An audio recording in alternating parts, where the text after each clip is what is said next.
a list by a deadline of the county's choosing, and then circulate that list to fire, to health, and that is the fee for it.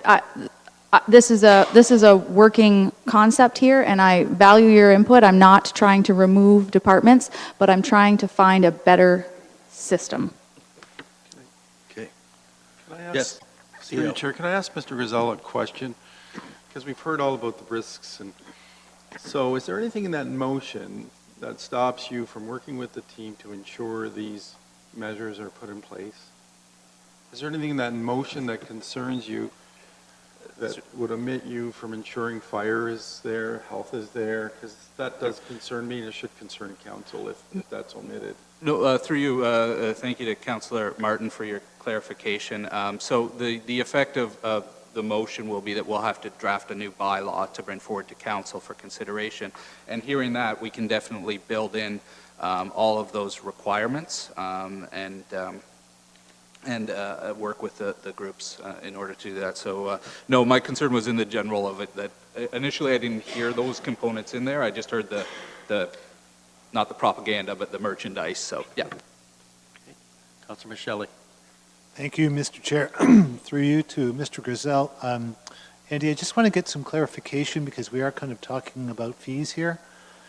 Did you indicate that at $560 for a license that there was only a 10% reduction in the number of vendors? Through you, Mr. Chair. So what initially happened, it wasn't $560. So that fee was, the fee structure as we have it now was introduced in 2008. And in part from the business community wanted to charge significantly different rates for residents and non-residents. And that fee has had a 2% increase applied to it every year since it was initially introduced. So when it was initially introduced, it was $540 or something. And initially, what happened was there was a 10 to 15% reduction in vendors. But what's happened since then is there's been a lot more competitive work by the private landowners to take a lot of vendor seats. The Port Dover Board of Trade, which is the #1 vendor renter, has always consistently done well. They don't have issues. They say there's lots of turnover. But the Kinsmen have seen a reduction in the last couple years, but that reduction has been directly met by an increase in the private property landowners. So it isn't, it's still balanced with the fee as it is, and it's, but they did last year, they reduced their land rental fee to $500 is what we were told.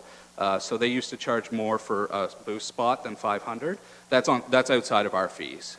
So they reduced it to $500 last year, and then we did have the council reduction to $300 for non-residents last year as well. So there was some stimulus last year, but we had very strong numbers for vendors in April and July. Okay. Further? Thank you, Mr. Chair. So, I'm frankly questioning my request to bring down this amount if we are really just sort of slashing our own revenue by doing that. So I'm going to respectfully amend my amendment to go back to Councillor Martin's original amount if she will accept that. Yeah, I'm going to, because we voted on, I'm going to ask the deputy clerk how we handle this. Through the chair, since it was considered a friendly amendment, I would say that it's back to the mover and seconder to, if they're okay to go back to the 150. It wasn't a real formal amendment to the main motion, so. Yes, that's fine. Thank you. Mayor Chop, you're okay with it? Okay. Do you need a show of hands? Okay. She says we don't need a show of hands, so it's back to $150. Anything further? Okay, we do have a recommendation. I do have a question, and it's with respect to the appendix. There's a number of licenses, looks like, are they already issued, Mr. Grisel? Approved for 2019 on page 169 of the agenda package? Through you, Mr. Chair, I know Stephanie can probably say we've had inquiries for licensing, but we did change the fee last year with less notice for the July event, so it's not uncommon to change the fee now. We haven't issued any licenses as of yet, so we just have a lot of inquiries. Okay, so, good. Anything further? Counselor Taylor? Thank you, Chair Columbus. I think we're also missing a big part of this conversation with the safety concerns around the event. Should we deal with this and then proceed with another motion afterwards for further direction to staff? That'd be the best way. Okay, I just wanted to make a comment yet. This whole issue of Friday the 13th has been discussed by the Police Services Board several times. We've heard from our OPP, Norfolk Detachment, on this, and they are very concerned at the Police Services Board about public safety and liability to the County of Norfolk and the taxpayers of Norfolk. So I just wanted to share that with you because I know that those members are quite interested in what's happening here this evening because I have been getting texts and emails from them. Okay? Anything further? No? So there is a recommendation on the floor. Should we wait for Councillor Huffman to get that? No? Okay. Do I need to have it read again? Or does everybody understand it? Everybody understands it? Good. So we'll call the vote. Those in favor of the recommendation? Those opposed? None opposed. Okay. So that's carried. Thank you. Thank you, Joe and Joe. And thanks for being here this evening. Can I? Okay, Councillor Taylor? I would like to move that we direct staff to also implement safety precautions at Friday the 13th, such as barriers to prevent motorcycles from getting to the downtown core, or allow, what street was it that they? Main Street, to prevent motorcycles from being on Main Street, as well as vehicular barriers to prevent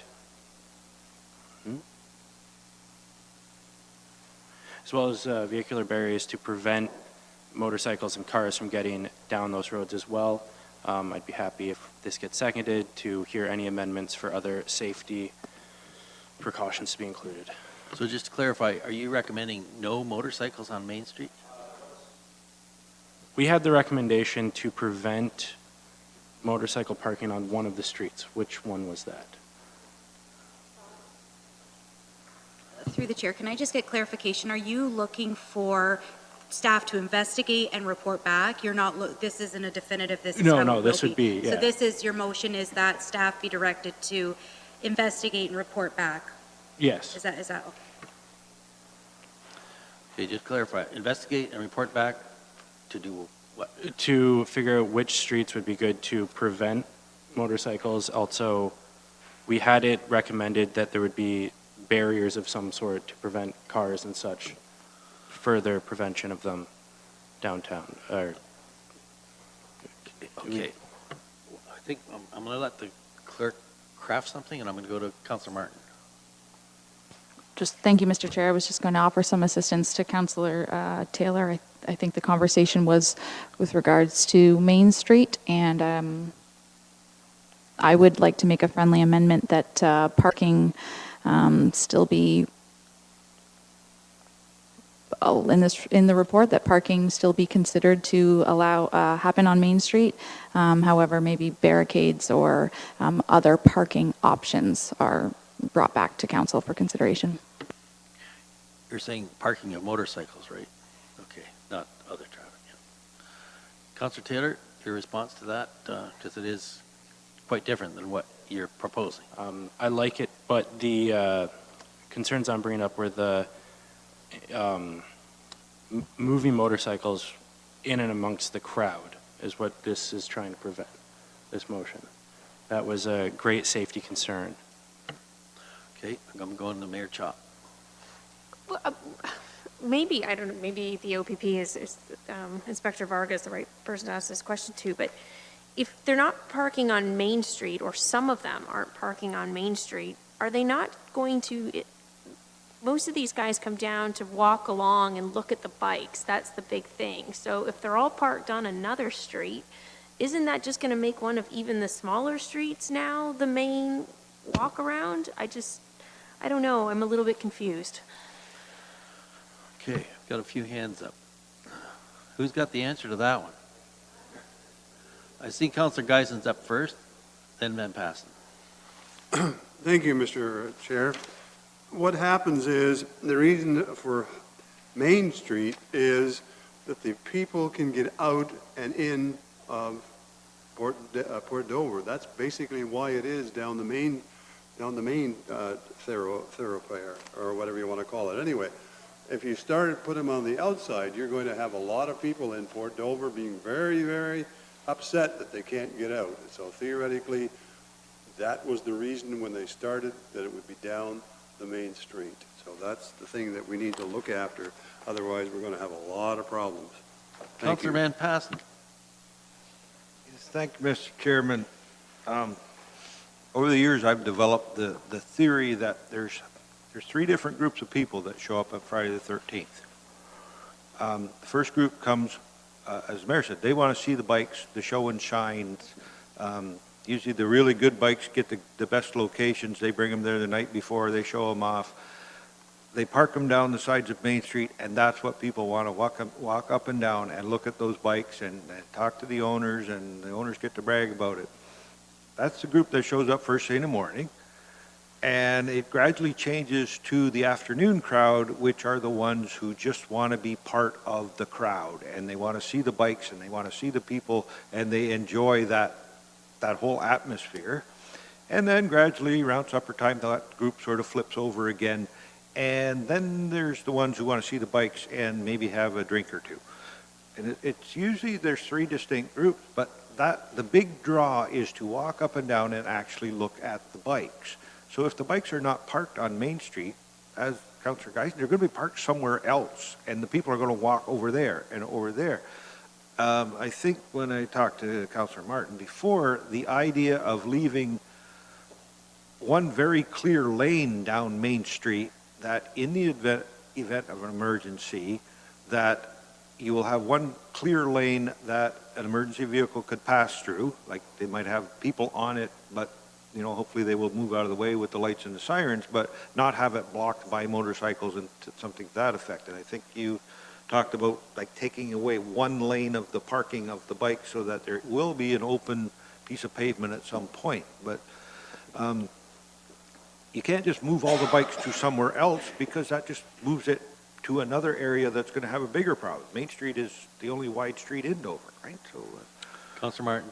Thank you, Mr. Chair. If I may assist, typically, Councillor Taylor, the Main Street, the bikes park up there very quickly. They want to show their bikes off. A row of bikes are parked on either side of the road, and then two are lined right up the middle. I'm not a police officer, and I don't work for Public Works, but a creative option I had was that we allowed bikes to park on one side of the road and up the middle and not the other, to leave open traffic for our EMS, ATVs. I don't know if that's ideal or not, but I would like for that to be investigated. The side roads, St. George and St. Andrew Streets, run in traffic in opposite directions, and bikes do park up those sides as well. So bikes are pretty well spill over to every which side street, but the traffic is essentially supposed to work on either side of Main Street, not up and down per se. When bikes are leaving, when they're pulling away, they do travel down Main Street. So perhaps, Councillor Taylor, maybe what you want to do is ask staff to prepare a parking plan to enhance public safety on Main Street for Friday the 13th. That sounds good to me. Can we see that motion? I'll let someone who's far better at that wordsmith it than me. Madam Deputy Clerk, she's good at this. I don't know. Through the chair, fingers crossed this is okay. That staff be directed to investigate and report options and a parking plan to enhance public safety at Friday the 13th events. Perfect. Is that good? Further discussion on that recommendation? I don't see any discussion. Yes, Councillor Taylor? Should we put a time limit on that, or a date to have that back by? What would in such a report, what would work? Mr. Godby? Couple weeks? Through the chair, from a public works standpoint, we can meet and accommodate whatever timeline council has on this to give our input with regards to what we can do. Okay. I Mr. would- CAO, what do you think is realistic? What's the date? That department's pretty tight right now. I would think no later than the June 4th, but we'll try to do it earlier, just to give us some time. That works. Can that be part of the recommendation by June the 4th? Okay. Those in favor of the recommendation? Oh, a seconder. Councilor Rabbits, those in favor of the recommendation? Carried unanimously, I do believe. Thank you. Okay.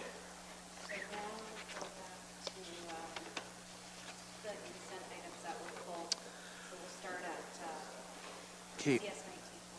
We're going back to the consent items? Yes. So, Chair, if I'm allowed, I mean, I haven't, I'm looking forward to the Friday the 13th. I'm going to be there, but I really saw that's how much staff put together on this, and I would think that once it's completed in September, October, I'd like to come back to council with a post-mortem and how it went, what we saw, what can we prepare for in December. And so you start to get some immediate information shortly thereafter. I don't know if you did last July, but we'd like to come back and see how we continue to improve and how we can learn from this session. So I'd like to provide a report sometime in September, October for you to review again. Okay, thank you for that. So we'll let that subject go for now, and we're moving on to staff report ECS 19-21. Request for passing a bylaw to close a portion of South Street, Plan 25B, Norfolk County. I believe that's Miss Lydia Harrison's and Shelley Darlington's.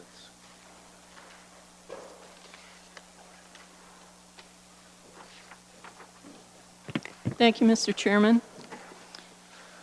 A request for a road closure bylaw has been received from Mr. Chris Nunn, a solicitor with MHN Lawyers.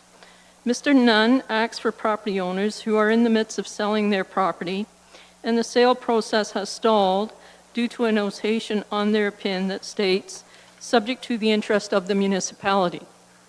The property in question and an abutting parcel are comprised of a northerly portion of South Street, Plan 25B. Although the former corporation of the Township of North Walsingham sold the northerly portion of South Street in 1945, it failed to pass and register a road closing bylaw at that time. This has resulted in the subject to interest to the municipality notation on the pins and has created a cloud on the title to the property owner's lands.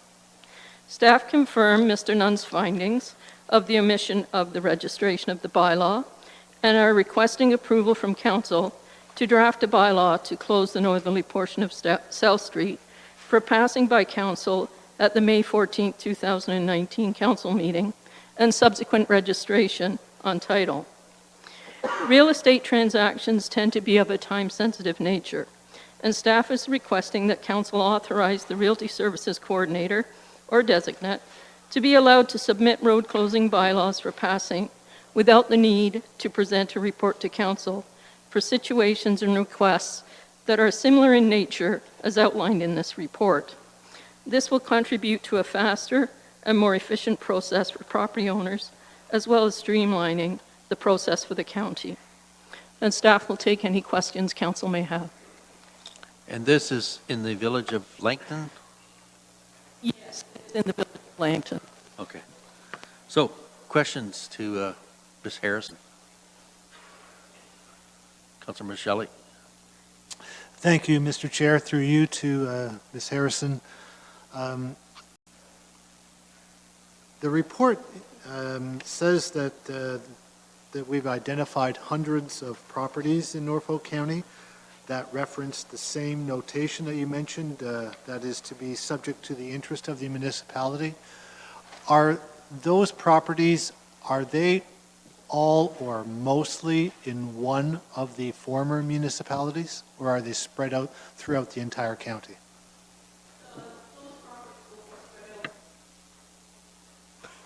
Those properties will be spread out throughout the whole county. Okay. And another one, Mr. Chair. Go ahead. And further to that, the people who consulted on this report, there's one who's a records analyst and an archivist. Do we have those positions on staff? Yes, we do. The records analysts are associated with the clerk's office, and the archivist is over at the Everbrook Donnelly Museum. And we contacted them to search our old records to see if they could find any indication of a bylaw having been passed by the former township, and if we perhaps even had a record or perhaps even a bylaw document still available to us. They could find no indication of that at all. Thank you, Ms. Harrison. So the archivist position that we have is a full-time county position?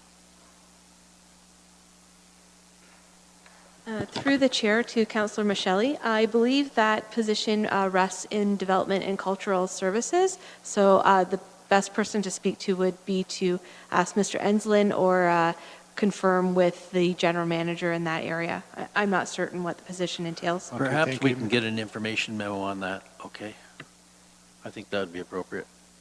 I'll follow up. Right, the county CEO will follow up on that. Okay. Okay, anything further? Councilor Geisens, okay? You good? Okay. Good enough, anybody else? Mover and a seconder for this one? Councilor Michelli moves it? Chair, I did have another question. Oh, I'm go sorry. ahead. I was just trying to sort out that previous answer. And I think that this is probably going to go to Ms. Harrison as well through you.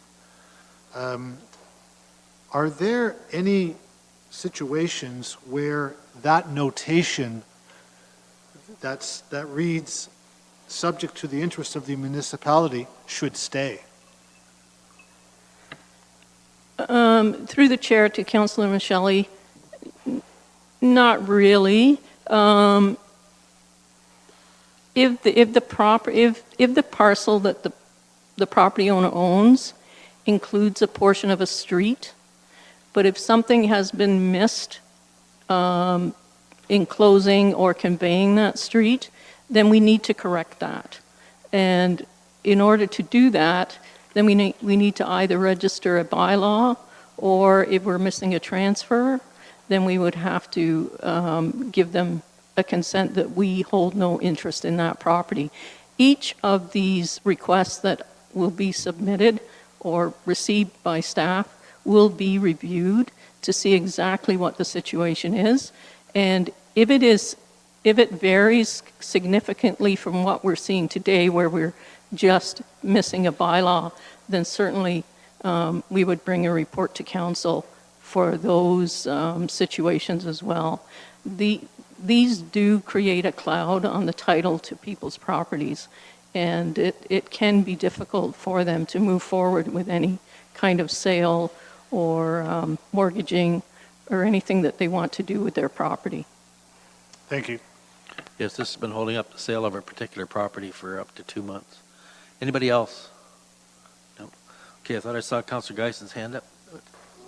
Are you moving it? Okay. Seconder? Van Passen?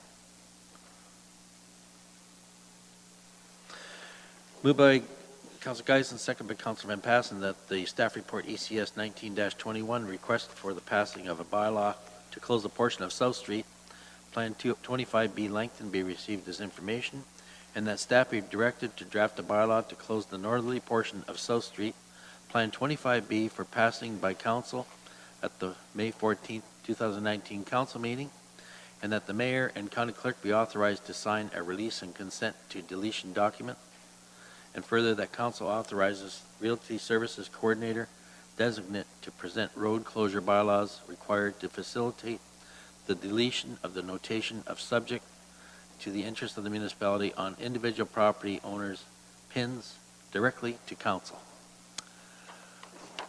Those in favor? Carried unanimously. Thank you. We'll move on to the next report. And that is the Port Rowan St. Williams Transmission Water Main. Mayor Chop, we'll start with you. Thank you, sir. Okay, in the interest of time, I'm going to try to lump everything in here together. I've got a few different points. The first one is the west quarter line. There is no west quarter line, it's east quarter line. I know it has been reviewed by a few different people, so hopefully we can get that corrected, because there was a number of concerns coming at me yesterday out of Port Rowan as to where this project was going to be happening. The second issue is, I'm just curious, maybe our CAO might be able to answer this one. If this is common practice in other municipalities for a budget amendment to be a consent item, especially one that's 2.7 million. So through you, Chair, I take total accountability for this. I mean, I've been working day and night trying to find out a little bit about the corporation, and I probably wouldn't have put this in consent, but I take total responsibility. I figured you were busy. Anytime there's a No. budget change, I usually don't want to put them in consent, but I'm at fault for that. I apologize. I guess the other part of my concerns, and this predates your time, sir, would just be that it speaks in the report as this being a catastrophic issue. We have known about it since 2017, and I'm just wondering how we've known about something that's a significant issue since 2017, and yet there wasn't a placeholder put in this year's budget. That concerns me. The third piece is the pipes. It speaks to the degradation of the pipes. And so the trigger here for the replacement is 12 pipes at 30% degradation. There's 30 pipes, to the best of my recollection, between 10 and 30%. So for a $2.7 million job, I think it would be prudent to know how many of those pipes might be between 25 and 30%. How close are they all between 25 and 30? Are we looking at an even bigger job? Or are most of them closer to the 10% trigger? So for me, there's just not enough information that's there. The next point that I want to make is that the ISMP states that there's a number of deficiencies in Port Rowan that need to be addressed. And my concern here with this being brought up today is that I'm not sure that it addresses the bigger picture. And I think before that we should be making a $2.7 million move, we need to understand what's going on in total in Port Rowan. As an example, we've got Boose Harbor that's still going to be coming forward. Is the pipe that's being proposed in the $2.7 million job, is that capable of servicing Boose Harbor? Because if we approve this and the pipe's not capable of servicing Boose Harbor, I have a concern there. I'm also wondering, maybe Jason or somebody from Public Works might be able to tell me in terms of those roads that we're now proposing ripping up, they're pretty new, are they not? So I'm just wondering how we have new roads with pipes that now we're going to have to rip up brand new roads, and what your thoughts might be on that. Okay, we do have somebody that can answer probably some of those questions. Mr. Yeah, Gladby? through the chair to Mayor Chop. I've got a few scribbles here, so I will try to get back to all your points here. I'll back up first of all, the East Quarter Line. Yes, I did receive a message from the author of the report earlier recognizing that error, and apologize for that. As for why this was not in the budget, it was basically due to timing. From the time that the actual assessment report came in from the consultant, which gave us kind of the scary news of the actual condition of this ductile iron water main. That is why it had already gotten to the point where they did not feel they had the information in time in order to get it brought forward. So far as your inquiry about details on the various levels of the pipe degradation, I had taken a quick look at that report. I can't comment specifically any more than what's on the executive summary attached there, where they mention about 30 of them are between 10 and 30% degradation, 11 less than 10%. I will note that this is approximately a 7.1 kilometer transmission main, which is the only municipal supply to the communities of St. Williams and of Moose Harbor. So when you look at the ISMP, when taking that into consideration, that linkage still needs to be maintained. Nothing contained within the ISMP is looking at doing anything to separate those two communities. So at the end of the day, this being the only link, if and when it does go, what we end up with is with no elevated storage in St. Williams, we run it on a booster pressure system with the original head pressure coming from Port Rowan. When that line connecting the two communities goes down, essentially all water stops. So we have no backup supply. What we end up having to do is truck in tankers, connect those to the pumps, and basically are running shuttles, which then introduces a whole other potential health hazard going into that. So I head back to, yes, it does service Booth's Harbor. Yes, the pipe capacity at the current sizing is intended to maintain that. So right now it's a 300 millimeter water main. If we are to replace it with another 300 millimeter, that does adequately service the communities of St. Williams and Booth's Harbor, as well as the marina next door, the Fin and Feather Marina. And I believe I missed one other question you had. No, I thought you were doing great. I guess, Jason, so to put it this way, do you not think that it would be prudent, though? Like, here we have a situation where we're tearing up good roads. How did that happen? That was That should have been a forethought. And what I just don't want to see in this particular situation is we have known about this for a couple years now. I kind of maybe push back a little bit that a placeholder could have been put in there anticipating some liability that was coming forward. But I feel that with Booths and a number of issues that are going on down there, if we just took a step back for a second as opposed to just going and tendering this job right away and saying, does this address our future needs so that we aren't ripping up roads again, so that we aren't having to put bigger pipes in the future, so that, and I'm not talking a long-term situation, clearly we have an issue that needs to be addressed, but for 2.7 million, I just want to know that it's addressing our future needs and a long-term trajectory, not just, getting us through kind of the next few years. Through the chair to Mayor Chop. On that point, from the conversations I've had with our engineering staff and with our operations staff, they are both confident that this fix will ultimately fit within the intent of the Integrated Sustainable Master Plan.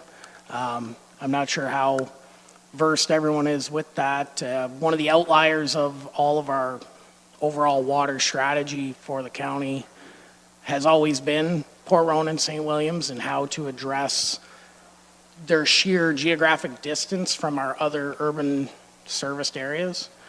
So there's never really been a definitive decision on, are we going to have an entire pipeline coming down the lakeshore to kind of connect those communities to, Delhi, Simcoe, Waterford, Dover. So from that standpoint, we are still kind of consistently going in the spirit of what the ISMP is telling us to do.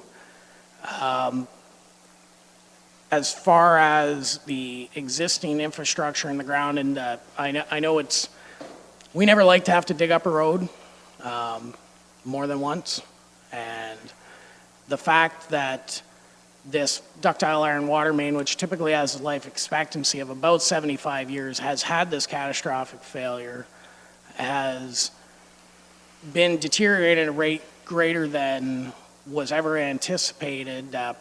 I'm being told primarily due to the aggressive soils in the area and the metallic pipe. It is just basically starting to eat it away. PVC long-term will be resistant to that, which is what is being recommended. The basic starting point that they're looking at here, which maybe isn't as clearly as it could be portrayed in here, is we're basically going from the water treatment plant, which is a surface water intake down just kind of on the central to west side of Port Rowan, along the front road and pretty much halfway out to St. Williams, with the intention being that we would subsequently in 2020 be coming forward with a project in the capital plan to look at completing that connection all the way into the new PVC infrastructure that we already have existing in St. Williams, which feeds out even further east over to Moose Harbor. So it is unfortunate that most of the that when the sewers were done, when the last time we ran a sewage force main and put in a sewage pumping station in downtown Port Rowan, that the water main was not done at that time. However, at the time those decisions were made, the rest of the infrastructure generally in that area is all in good shape. We have condition assessment on that stuff, and really our only major concern is relating to this pipe, and with the fact that when that pipe did blow in 2017, we were literally half an hour away from losing water to all of the community, because it being a major transmission main, it dropped the tower in Port Rowan to a point where basically had it gone for another half hour, the entire community, and that being upwards of 1,800 residents between Port Rowan and St. Williams, Moose Harbor, would have been totally out of water. Mayor Chop. Okay, thank you, Jason. I understand that, I guess, and I appreciate all those comments. I really personally would love to hear more as to how many of those 30 pipes are between the 10 and 30%, given that, you know, we could potentially have something else much greater on our hands if they're all degrading at a rate much faster than was ever anticipated because of the soil conditions down there. The other piece, I'm not sure if our new CAO is aware. There was an advisory that was put out to members of the Consulting Engineers of Ontario for RFP E-17-78, was an interurban water supply bid that had gone. Consulting Engineers of Ontario advised members to use caution and consult their insurance and legal counsel before submitting project proposals to Norfolk County, despite making efforts to engage county officials to amend the indemnity clause in the above referenced RFP. Staff have issued CEO a blunt refusal. Members are advised that the indemnity clause, section 4.3, is uninsurable through their insurance providers. It goes on in a great, much more detail. But it basically says they consulted Norfolk County on 3 separate occasions, and each time they were met with a no, as opposed to trying to work collaboratively to sort of address the issues that they saw with that section 4.3. The reason that I pulled the subsequent consent items is yesterday I was doing a little bit of research, and in a number of these, I'm just going to wrap it in now so that I don't have to keep coming back to it. On the next consent item, I believe there's 2 separate ones. There was 41 bids that were picked up at one point, and there was only 6 that were submitted. 1 was rejected.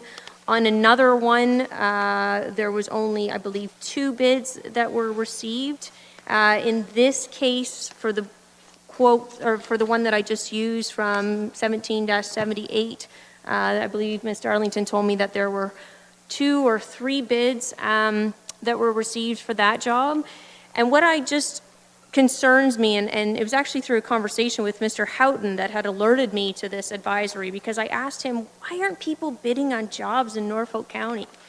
And I feel, Mr. Schlang, that before we put this to an RFP for a $2.7 million job, that we really need to have a look at our purchasing policy to determine why we are only getting 2 and 3 bids on major projects in Norfolk County, and that's not happening everywhere else. I've also been told that the bonds here are far greater than any of the neighboring municipalities, which is also why people aren't doing jobs in Norfolk. So before I could approve to go ahead with a bid, I would want to know that our RFP has actually been modified with that 4.3.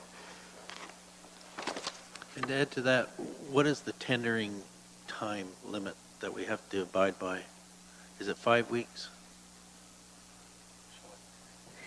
Through the chair, there's a number of questions here, so I'll try to get through a couple of them. The first question is with respect to the CEO advisory, and we'll be addressing that issue next week. So if council or committee so chooses, you may want to defer a couple of these items until you're presented with that information next week, and that will help with some decision making.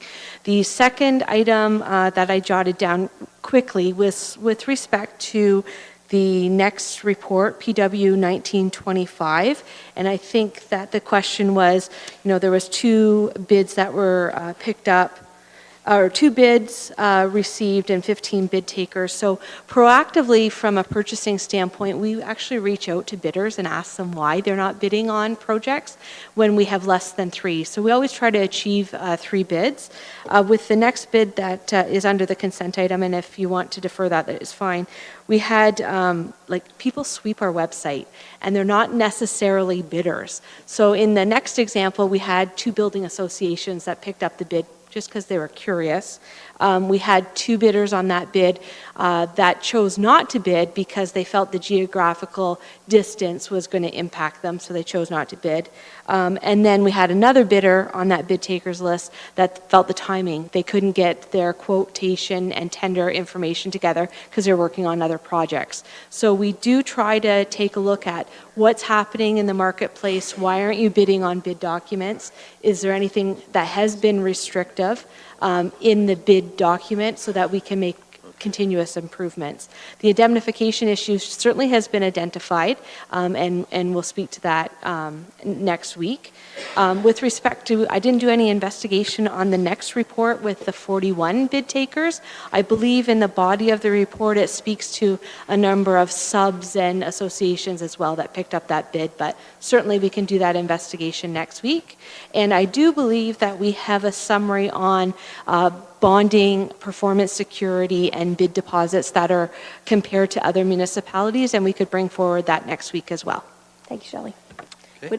Would it be possible to defer these items then? I'm going to ask the county CEO here to chime in. The Port Rowan one is so critical. I was wondering if Mayor Chop would consider that we do some homework on that and you reconsider this at council next week when we have a little more information, because it is just so critical. When I was out there visiting staff, and maybe which ones we can work on that you'd feel satisfied with information by next week. Well, again, for me, I want to understand, on a $2.7 million job, I want to see more people bidding on jobs here, and I want to understand what's going on, because that other RFP that I mentioned where that clause was flagged in Norfolk County, that was more than a year ago.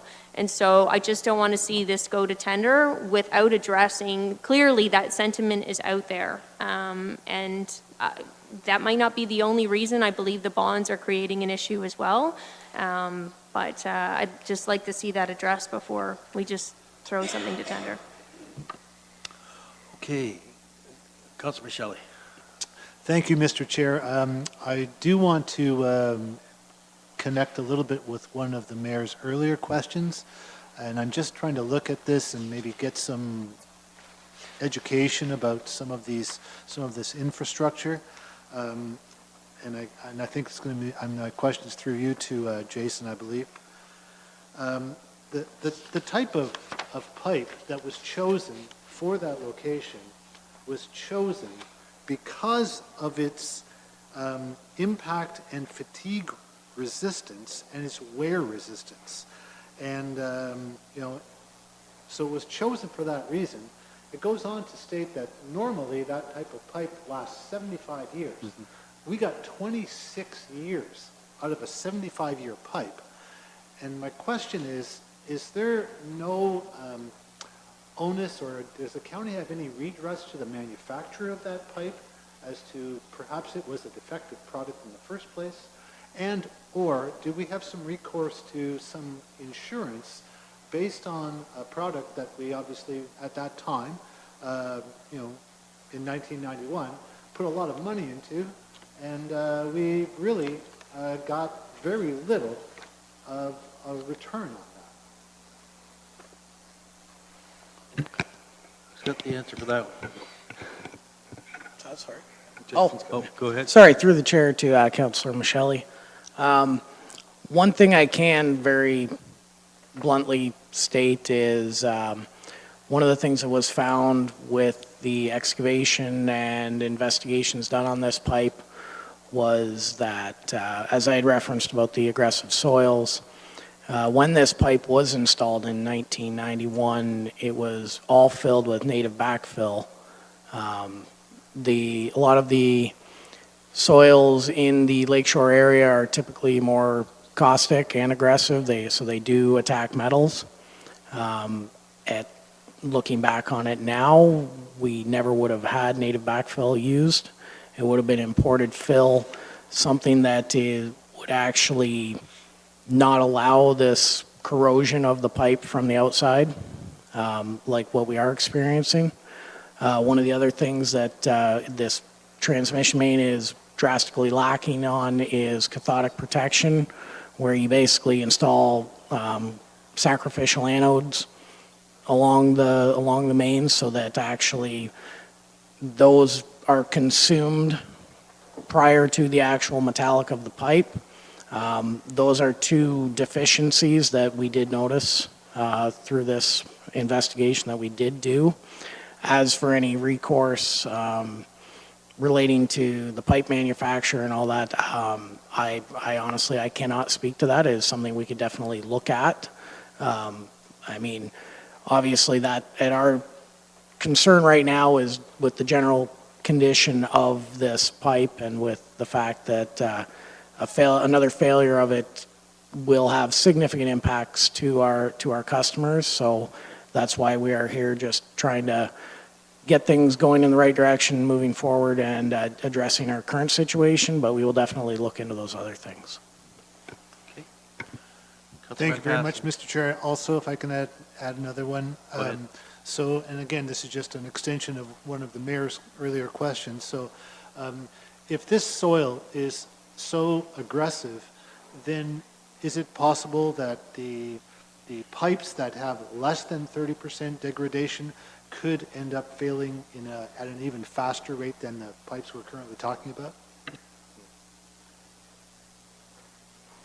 Through the chair to Councillor Michelli, that is a possibility. One of the fortunate things that we have in this particular area is the reason that ductile iron was primarily chosen in 1991 is because PVC technology did not allow for extrusion of that diameter of pipe.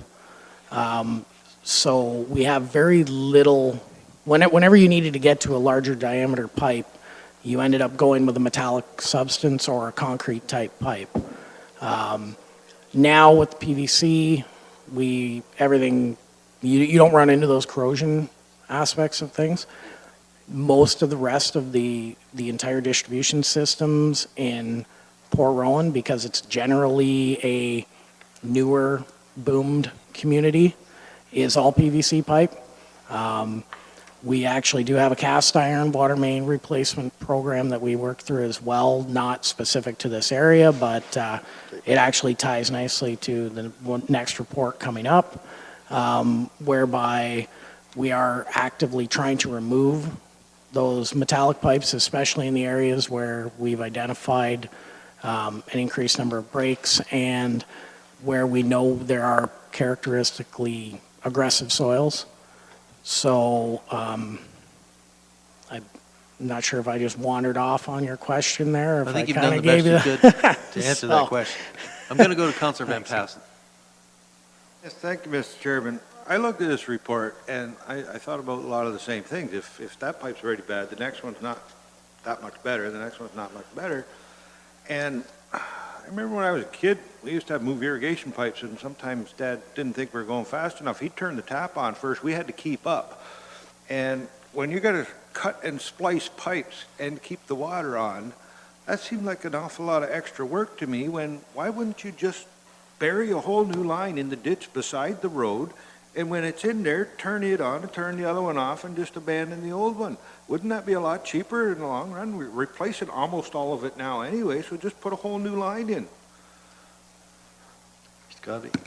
Through the chair to Councillor Van Passen, that is actually the proposed method that we would do when it came time for construction. Should this be approved, we are proposing that it would be an open cut method whereby we would install the new PVC water main parallel to the existing. Basically go through all of our bacteriological testing and pressure testing and all that stuff to make sure that it's capable of carrying potable water to the customers. And then we would systematically tie it in and cross each individual's service connection from each customer over to the new main until we got to a point where we could completely decommission the other one. On Front Road, can you do it in the ditch beside without ripping up a road that's 2 years old, 3 years old?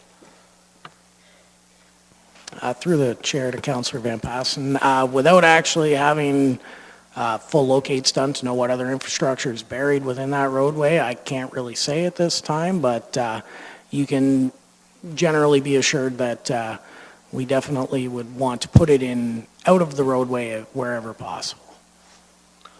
Okay, there will be more discussion, I take it, at next week's meeting to get some of these answers that Mayor Chop's looking for and clarification that others are looking for.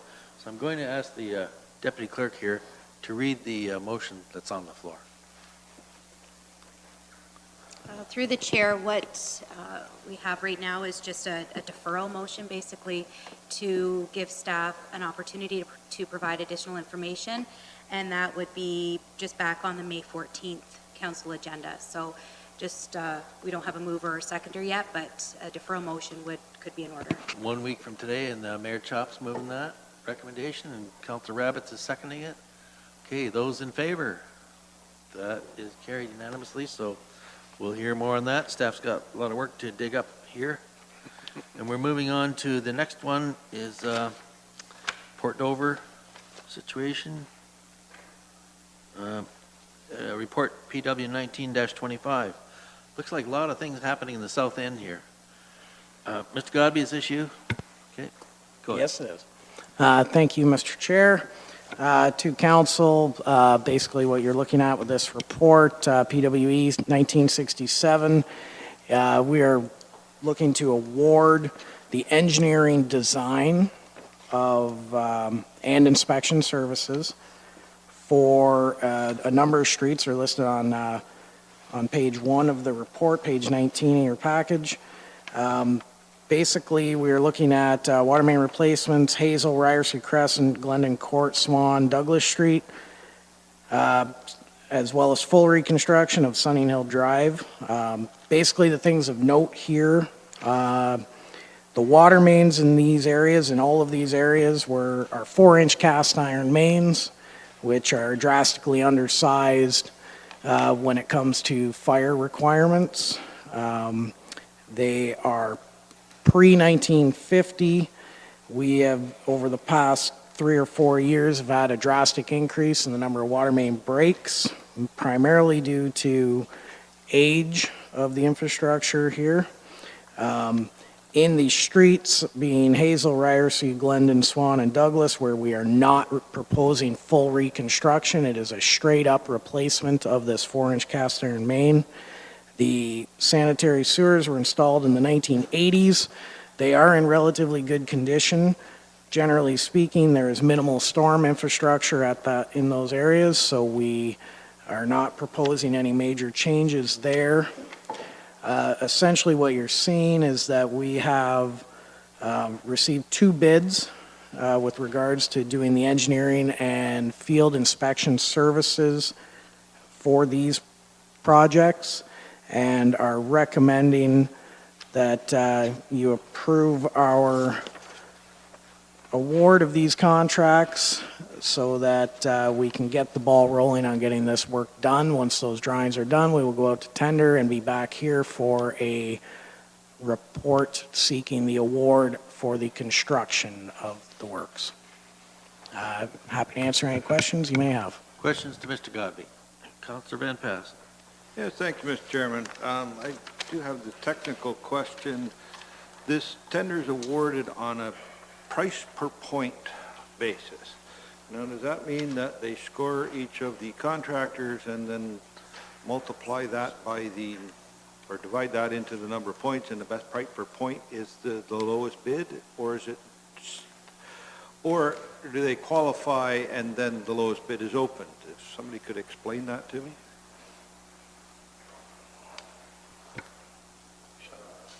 Shelley? Through the chair to Councillor Van Passen, I will rely on Shelley to correct me if I do misspeak here.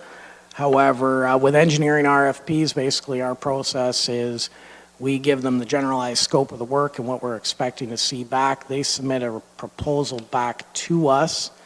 All proposals are basically scored by a team of individuals. I'm not sure if we listed it in this document here or not, but generally it's going to be some of our engineering staff will evaluate each proposal. Those who exceed our 80% score are then moved on to the point where we open their second envelope, which contains all their pricing information, and based on their scoring of basically points divided by dollars, or dollars divided by points, you get a value, and that is how you determine who has the lowest price per point.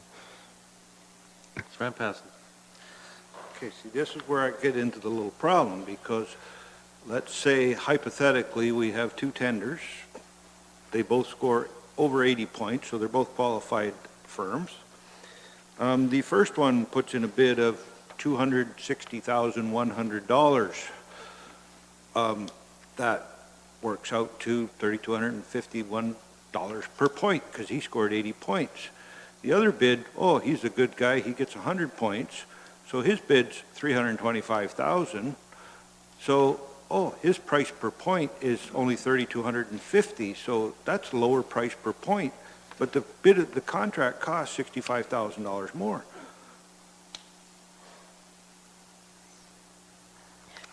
Through the chair, if I may, further to my suggestion to Mayor Chop earlier, you may want to defer.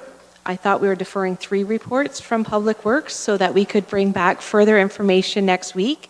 The price per point is an approved policy of council, and we're happy to provide a summary of how that calculates. And in addition, if you want to see some further information, we can provide a closed session memo on this particular file. You'll note in the report it was not circulated to Corporate Support Services, so there are some items that are missing in this bid award report. So we could provide that next week to you. Okay, it sounds like staff's recommending deferral to next week. Councillor Hoffman? Okay, that was my understanding as well earlier, Shelley, is that we had agreed to defer. So I was a little concerned when we went on to the next one. So who's the mover of that? Councillor Rabbits is moving deferral and seconded by Councillor Huffman. Go ahead, Madam Clerk. You want to read that out, please? Through the chair, that staff report PW 1925, award of contract for engineering services for water main sewers and road upgrades in Port Dover, be deferred to the May 14th, 2019 council meeting to allow staff the opportunity to provide additional information. Okay, Mayor Chop. Can we just defer them both together? Consent items C and D deferred to the next council meeting? C and D? Correct. Okay. Through the chair, what I can do is just amend that so it would say that staff reports PW 1925 and PW 1926, if that's okay with committee. And we've already done 24. Be deferred to full council May 14th. That's right. Okay, everybody understand that? Yep. Can I have a show of hands to support that? Okay, that's carried.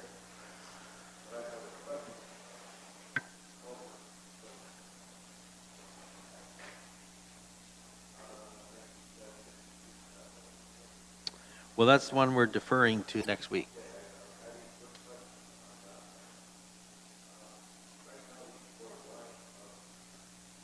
Sorry, Mr. The East Quarter Line is closed.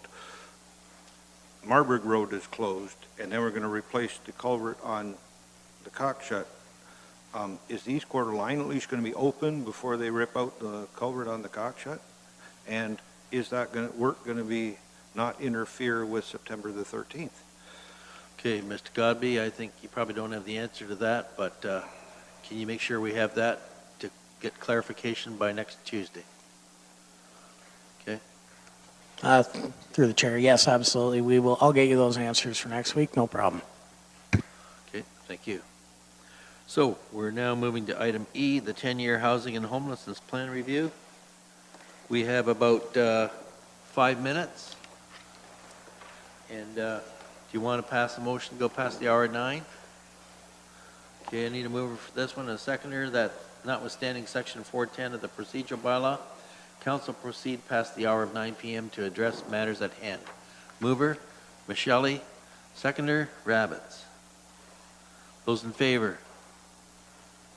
Those opposed? One opposed, that's carried. You going to get up early for breakfast tomorrow? Okay, so It had to be unanimous. we are now on the 10-year housing and homelessness plan review. On page 31 of the agenda package, we have Ms. Van Dyke here. Thank you, Mr. Chair. Through you to committee, I will be brief.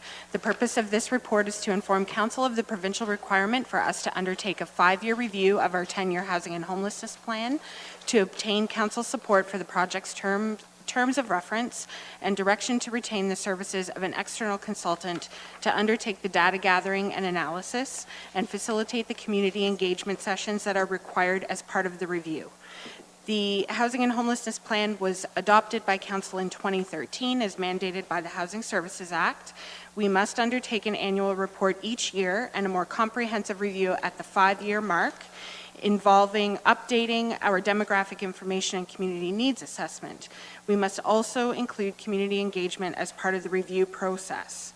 The staff report contains a terms of reference for the review project.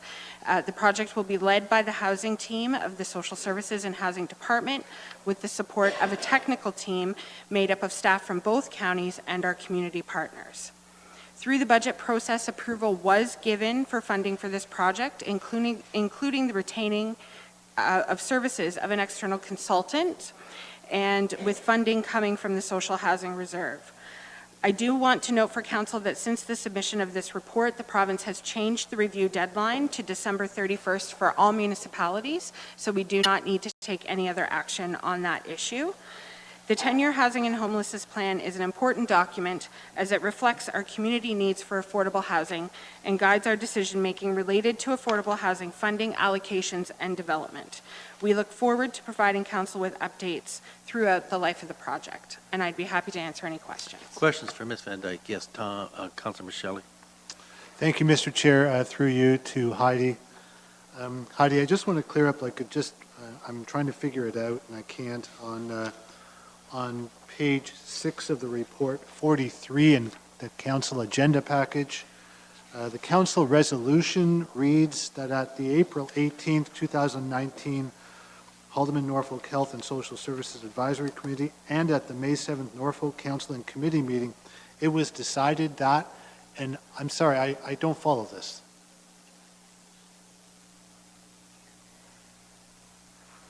Sorry, Mr. Chair, through you to Councillor Michelli. I am on page 6 of the report. Yes. And I'm just, could I ask which recommendation you're referring to? 1.3.3. Yes, I'm sorry, Heidi, it's page 6 of the terms of reference. Oh, I'm sorry.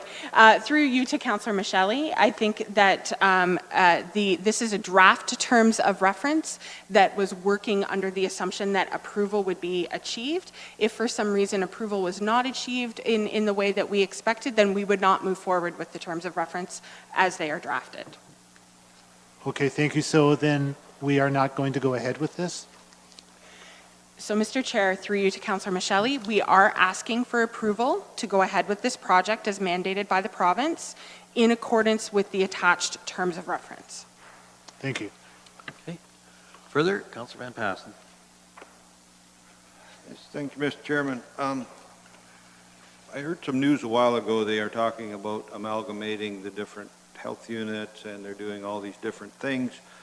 And I'm wondering whether this can be deferred until after that point, because it's got to be done every 5 years, but they're already almost a year late, so it can't be all that important to have it done on time.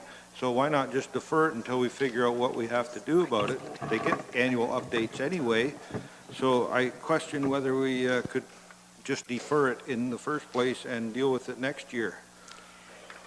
So, Mr. Chair, through you to Councillor Van Passen, the decision of the province to amalgamate the public health units is separate and apart from the services of the Social Services and Housing Department, specifically Ontario Works, Children's Services, and Housing and Homelessness Services.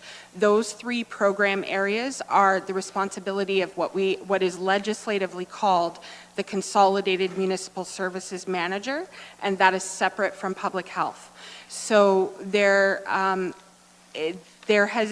not been any discussions or any communications from the Ministry of Education, the Ministry of Municipal Affairs and Housing, or the Ministry of Children, Community and Social Services about amalgamating the Consolidated Municipal Services Managers the same way that they are amalgamating public health.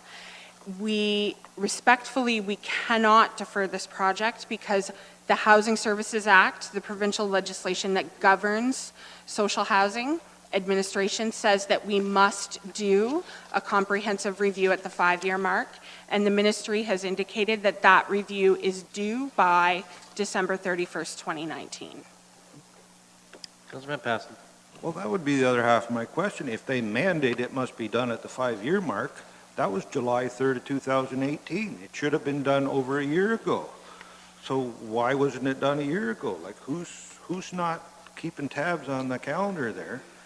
So, and since I'm on a little rant anyway, I also take exception to the executive summary at the first page, that in the last line of the first paragraph, that, oh, don't worry about this, it's 100% funded from the social housing reserve with no impact on the municipal levy. How do you suppose the reserves get full in the first place unless it's levy dollars that does it? Mr. Chair, through you to Councillor Van Passen, the funds that are in the social housing reserve are funds that were transferred from the province to the municipality at the time that social housing was downloaded in 2001. This project did come to through the budget process as a new budget initiative, and we indicated in the new budget initiative that we wanted to access the social housing reserve for this project, including the retaining of a consultant to assist. Okay. Further discussions on this report? Councillor Michelli. Thank you, Mr. Chair. Through you to Heidi. On page 6 of the report,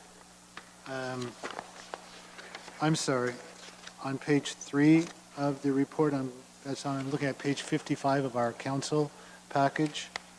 The table there that indicates average rents, do those numbers include utilities?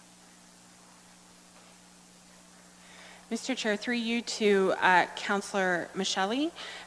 Generally speaking, the average rents, when we are developing affordable housing, we require the rents to include heat, water, and sewer, but not hydro. From our research of market rents in the area, I'm confident in saying that the majority of rents do not include utilities. Okay, thank you. And Mr. Chair, on page 6 of the report, Heidi, it indicates that with regard to the Norfolk Inn in Simcoe, that staff has heard from the BIA. Oh, I'm sorry, Mr. Chair, I'm looking at the wrong report currently. I thought I was Thank you. confused myself, so. Okay.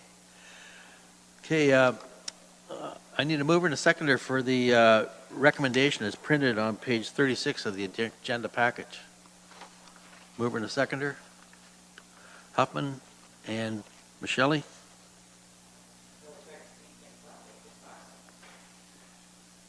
No, that was Taylor, sorry. That staff report HSS 19-18 10-year housing and homelessness plan review be received as information, and that council approve the proposed terms of reference as the basis for the 10-year housing and homelessness plan review, and that staff be directed to retain the services of a consultant to assist in the completion of the 10-year housing and homelessness plan review with a focus on community engagement. The services of the consultant will be paid for from the social housing reserve that is being approved within the 2019 operating budget for the Social Services and Housing Department. And further, that staff be directed to request an extension to the Ministry of Municipal Affairs and Housing from June 2019 to December 2019 for the completion due date of the review of the 10-year housing and homelessness plan. Any further discussion? Those in favor? Those opposed? It's carried. Thank you. And our next report is affordable housing opportunities in Holloman, Norfolk. We already dealt with that, sir. Uh-oh. We are here too long, yeah. Page 53.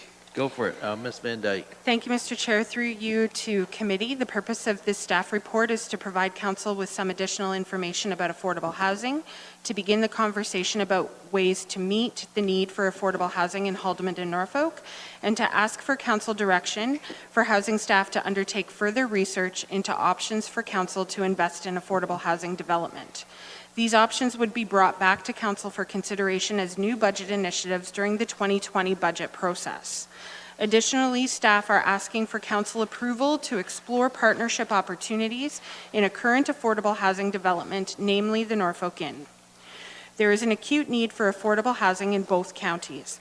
The combination of low vacancy rates and increasing market rents is making the situation even more complex. In Norfolk, the greatest need is for units for single individuals and childless couples in the urban area of Simcoe. Council will recall that the social housing waitlist for these types of units is currently 8 to 10 years, and that the social housing waitlist only represents a fraction of the community need. In order for affordable housing development to be financially viable, public investment is needed in order for rents to be maintained at an affordable below market level. Council will see on pages 5 and 6 of the report examples of municipalities who have developed local programs to supplement federal and provincial funding and increase the affordable housing stock to a level that will meet the community need. Housing staff would like council's support in developing some similar options for consideration during next year's budget deliberations. These options would be presented to Haldimand County for their consideration as well. Currently, an opportunity exists for affordable housing partnership in Norfolk that staff are asking for council's approval to formally explore.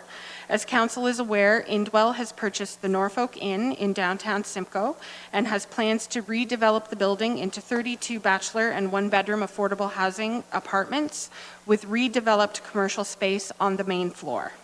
There is an opportunity to access funding for this project from the National Housing Strategy Co-Investment Fund. Partnerships with local government are an important part of the co-investment fund application. And so in order to do our best to leverage this federal funding, we are requesting council approval to have discussions with Indwell about potential partnership opportunities. Staff commit to bringing back a report to council outlining the outcomes of these discussions by the end of June, as staff realizes the importance of this project not only from a housing perspective, but also from the perspectives of economic development and downtown revitalization. The need for affordable housing is an issue that has been brought forward by members of both councils. Staff request the opportunity to work on and present some options for council consideration to increase our affordable housing stock over time to a level that will meet the community need. Thank you, Mr. Chair, and with that, I'd be happy to answer any questions. Questions, Ms. Van Dyke? I see Councillor Taylor, then Mayor Chop. Thank you, Chair Columbus, through you to staff. Going to page 3 of the report, the home ownership program. I'm just curious if we have the numbers on previous years of the program, what percentage of applicants were successful in acquiring a home? Or acquiring the mortgage, sorry. Thank you, Mr. Chair. Through you to Councillor Taylor. In previous years, we have fully expended all of the funds in that program. So we always have applicants who apply and are not eligible, but we are seeing an increase in the number of ineligible applicants. Thanks. That's okay. Yep. Mayor Chop. My question is in regards to home ownership as well, Mr. Chair. Heidi, actually, sorry, I guess maybe this is more directed just to council, actually. I received an email just a couple days ago from somebody that I actually believe she has merit that she just in the process is too complicated to get into right now. So somebody that's already applied and should be eligible and so on, I think that the program should continue. But I do find it particularly interesting that, I mean, I was shocked when I learned about this. So we have a program that if you make $90,000 or less, the county will give you a 20-year interest-free loan registered on title for up to 10% of a $373,000 home. So nearly $40,000 interest-free for 20 years registered on title. I'm kind of in shock. As the mayor of Norfolk County, if I hadn't owned a home already, I would qualify in that income bracket. So I'm just, where is that money coming from, I guess is my question. Mr. Chair, through you to Mayor Chop, that's a great question. The funding for this program comes from our federal and provincial affordable housing programs, and the income thresholds and the house value thresholds are provided to us by the Ministry of Municipal Affairs and Housing. So is any of this on the levy? Nothing then is on the levy? That's correct. Okay. Phew. Further questions? Okay, one more, sorry. Yes, please. Oh. No, go ahead. I got to meet with Indwell, and I just wanted to say how progressive this council and the team is on that project. It's that type of partnership is exactly what we should be doing more of, and it's a magnificent project, and I look forward to the exploration and showing the community and council more on that. But it's certainly the sweet spot where the province is going and the feds are going, and a real tribute to the Norfolk team here. Good job. Okay, so my next question is in regards into pursuing kind of further investigation into this. We are talking about setting our priorities and the directions that we want to go, and that's going to be kind of coming up here over the next few months that we're going to be working on that. And so I think that really should guide some of this, and because affordable housing is such a big chunk of that. And so I'm a little bit concerned to move too far ahead with this right now when really council, I think it would be more prudent to set priorities first. I am also very concerned when we talk about new budget initiatives and that there aren't any levy impacts right now, but there could be in the future.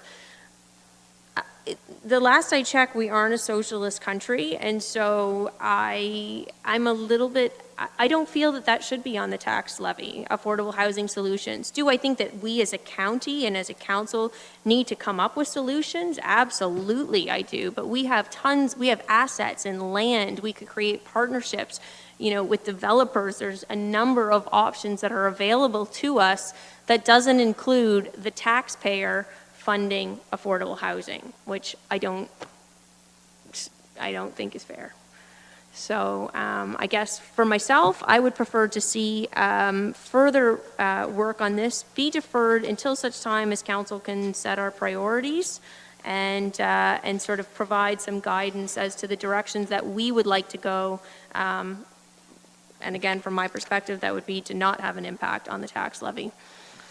I'd like to hear from Ms. Van Dyke, what would the impact be if we do defer this for a quick period of time?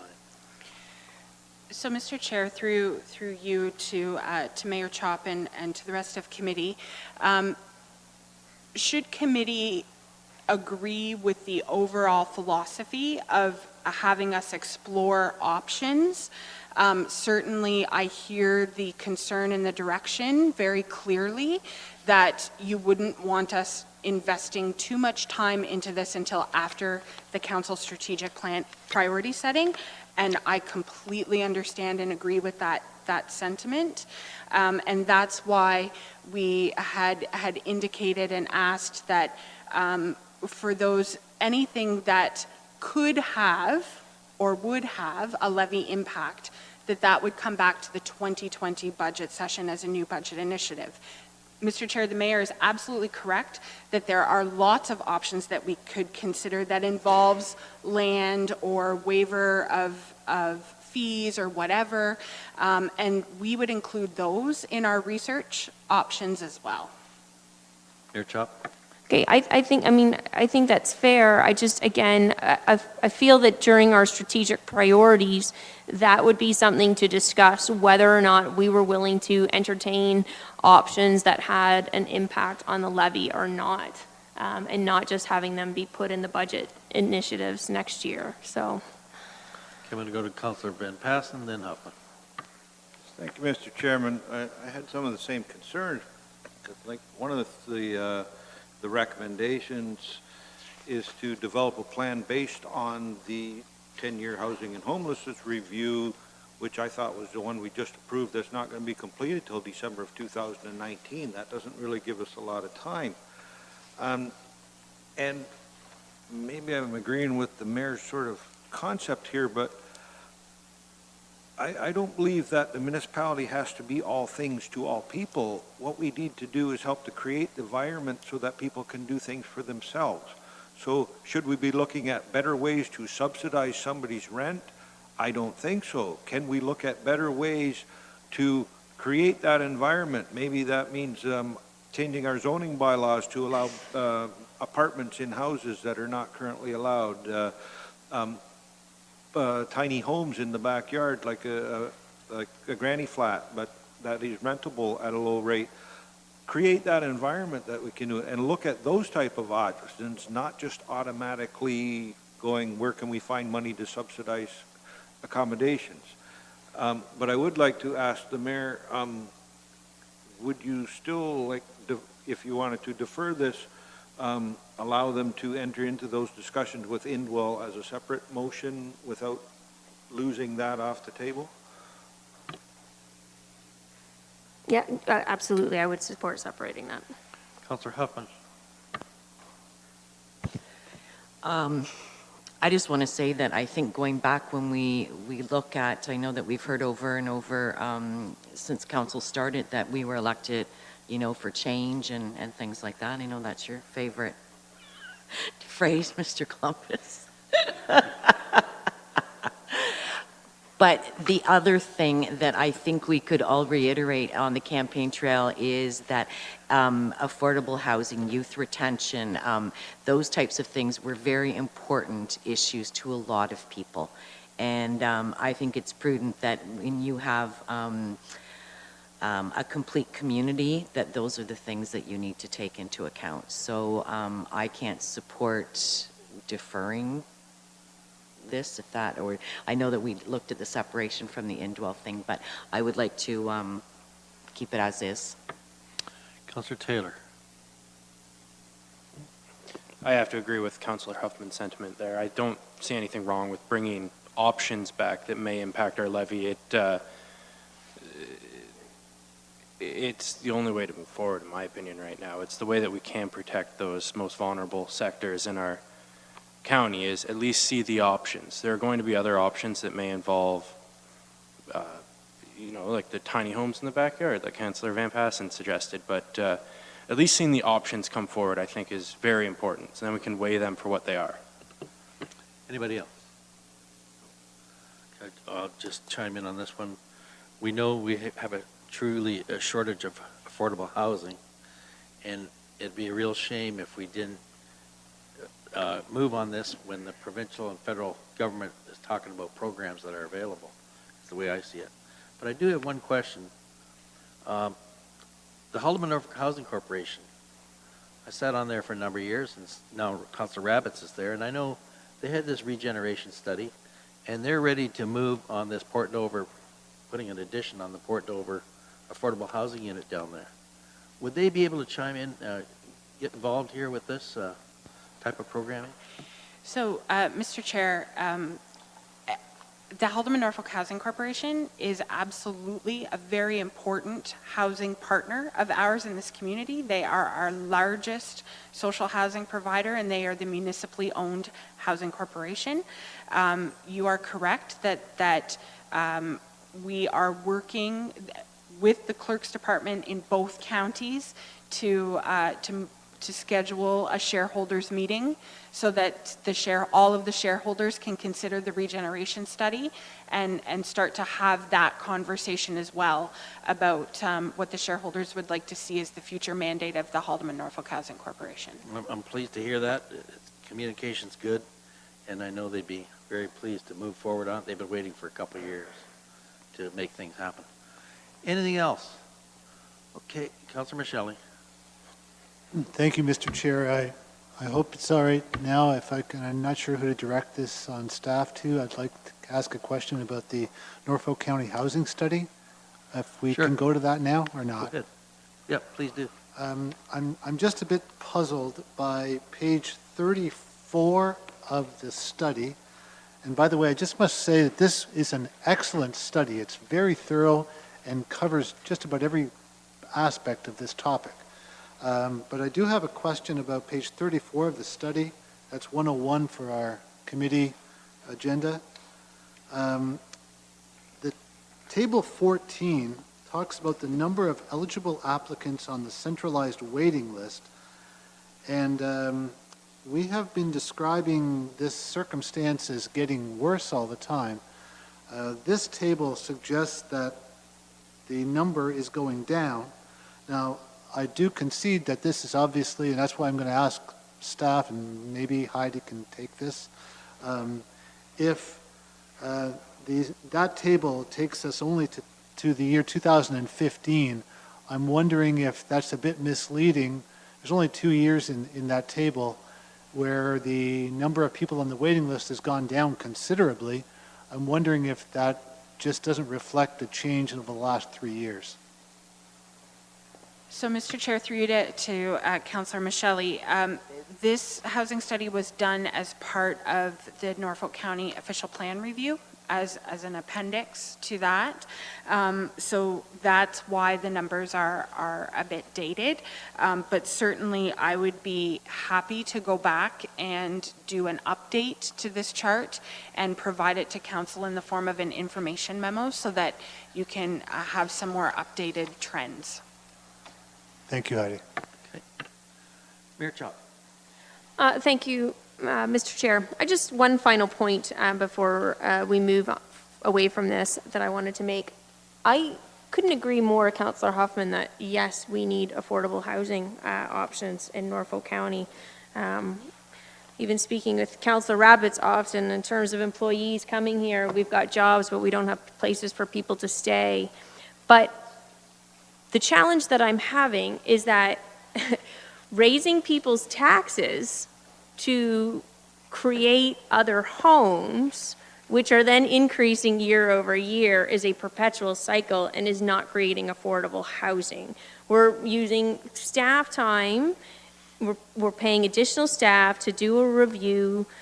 We're looking at having budget initiatives that have a levy impact when we should be looking at the land and other options like Councillor Van Passen presented that are available to us. And also using the Haldeman Norfolk Housing Corporation, that this has kind of been their mandate, and trying to maybe have working with them even more to see what they can come up with in this regard. Just given that I know kind of we've got limited resources here, and I don't know. The suggestion of a levy impact for affordable housing is just doesn't sit with me. And it doesn't mean that I don't think that we need to do stuff for affordable housing. I absolutely do, but we have other resources. Thank you. Okay, we've got a recommendation here. It's printed on page of the agenda package. Is there a mover or a seconder for that, or can we get a recommendation on the floor? Councilor Rabbits? At this time, thank you, Mr. Chair, and through you, at this time, I'd like to propose that we do defer the staff report till we've had an opportunity to have our strategic plan review. Having the homelessness report coming back in December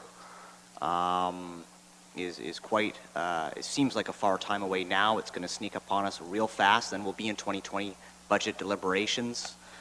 For me, it doesn't make sense to have that benchmark in December of 2019 and be discussing this recommendation at this point in time, respecting that I was at the advisory board and we did advance this to council so that we could have these deliberations. I feel that moving these recommendations at this point in time would be putting the cart before the horse. So I want to move for a deferral, and hopefully we can address the indwell question in a separate motion.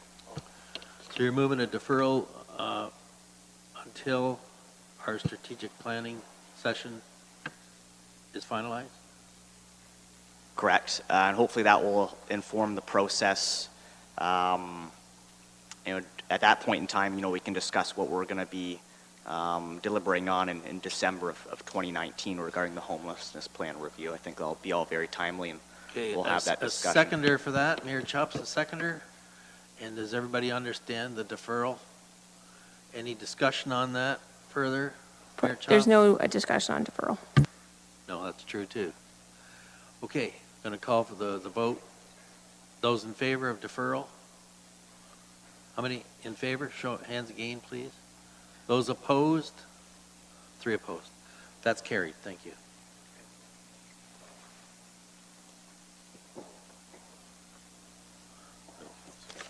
Councilor Impasse.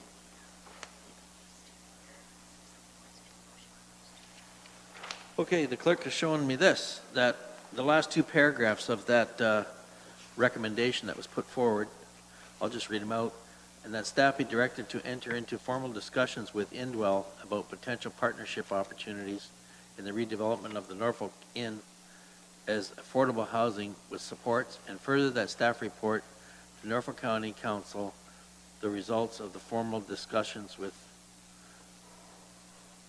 and further that staff report to Norfolk County Council the results of the formal discussions with Indwell.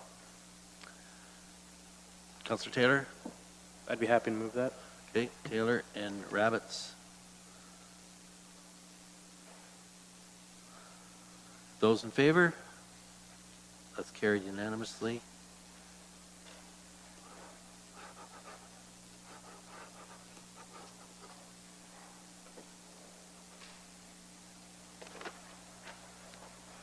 Okay, we're moving on to Oakwood Cemetery Columbarium Project.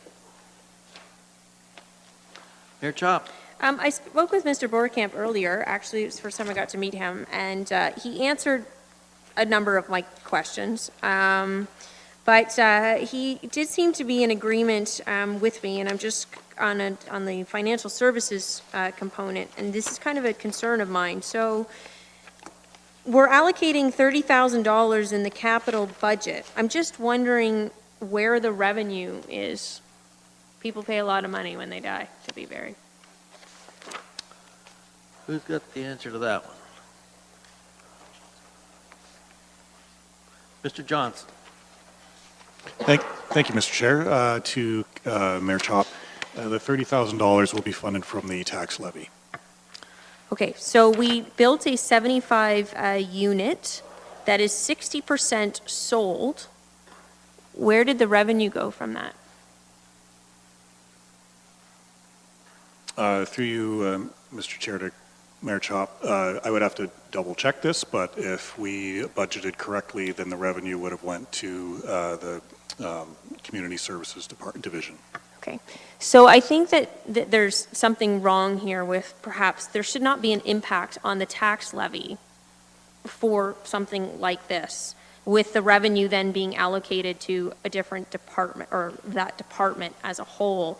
Mr. Borkamp told me that what they're doing in, I believe, Waterloo, and I think it's a great idea, is that when you build one of these, the money now, the revenue that's brought in, remains in an account to build future, and it should be exponential at that point. They should be paying for themselves, and it shouldn't be the taxpayer that's paying for something, and then it's just being funneled into a different area of the levy.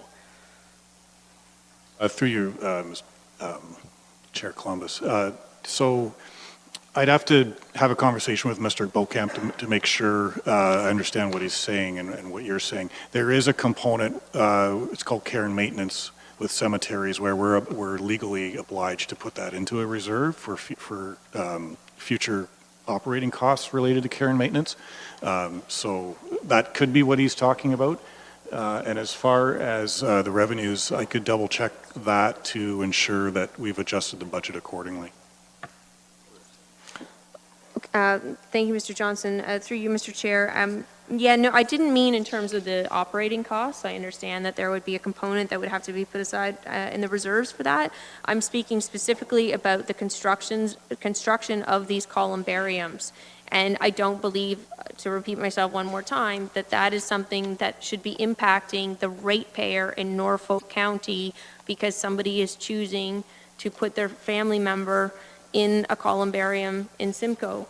And so I think that we need to look at, Mr. Schlang, a situation where if we're going to build 75 more of these 3 units for a total of 75, I'm not sure what the word is, plots, that money, the revenue that comes in as those 75 are sold, should be kept aside and not put in the budget that's being funneled into a different department so that it can, we're look at Port Dover, and we're building retirement communities. We're going to have more people, unfortunately, that are going to need to go in here. And so in the future, they should be funded from themselves.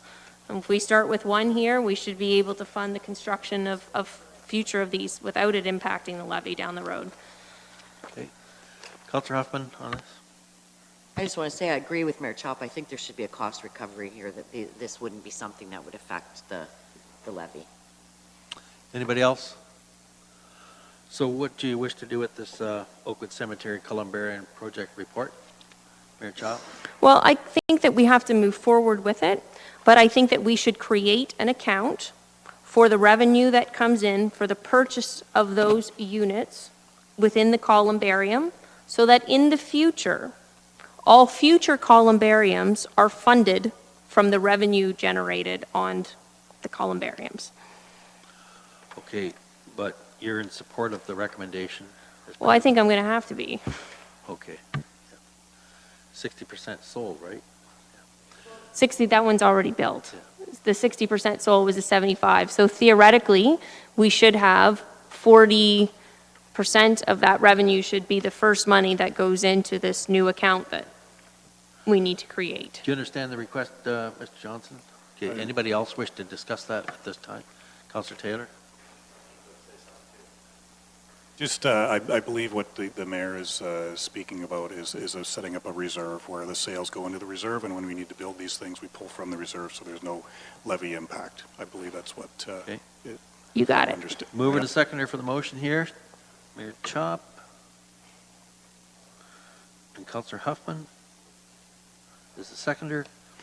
The staff report CS 19-12 2019 Oakwood Cemetery Columbarium Project be received as information, and that council permit a single source standardization as outlined in Norfolk County Purchasing Policy ECS-02 Section 4.8.4 for a one-time purchase of 3 24 niche columbarium units from Nelson Granite Limited. Those in favor? Carried unanimously. Thank you. And there's a report with respect to Homer Street update on the sidewalk. Mr. Nick Loeb is going to speak to that. He is not here, so that will be deferred to, Mayor Chop? I have an update. I've spoken with Mr. Eggink, and I believe everybody remembers the Homer sidewalk issue. So in this particular instance, there was never going to be sort of anything beyond that sidewalk over that tiny little stretch, and we talked about the fact of if Mr. Eggink agreed to make that payment to Norfolk County for the value of the concrete that would have been laid for that piece, that would then go into a sidewalk account of some sort for perhaps some project that wasn't accounted for in our capital budget.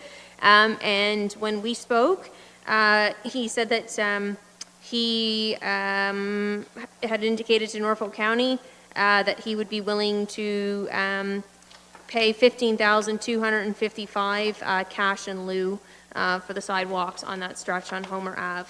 So I'm wondering if it might be possible for me to make a motion, just so we can move this along for everybody there, that Norfolk County be directed to accept $15,255 from Mr. George Eggink as cash in lieu for sidewalks on Homer Ave, and that the funds be placed into an account to be used for future sidewalk or Port Dover parking initiatives not already included in the capital budget.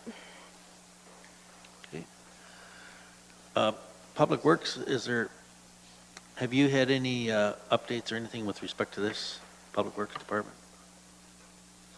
The mayor's got a recommendation on the floor. Yeah, through the chair. From a Public Works perspective, we did discuss this, and basically, we have no issue with the removal of that sidewalk or anything. We could not move it to the north side as part of the request had originally stated, but if there is no sidewalk, that is fine by us. Mayor Chopkin? I think the idea is this council's already sort of indicated that we don't want to go that route of no sidewalks when even if there's, a petition on behalf of residents, because you don't know the future residents. But in this particular instance, because of that dead-end road, they really are building a sidewalk for absolutely nothing. It's never going to go anywhere, ever. So in this case, I can see, but again, if Mr. Homer's willing to do that, especially, to give us the cash in lieu, I don't see any reason that we shouldn't approve this and just move on and use it for another project. Okay. Can you give your recommendation to the clerk again? Sure.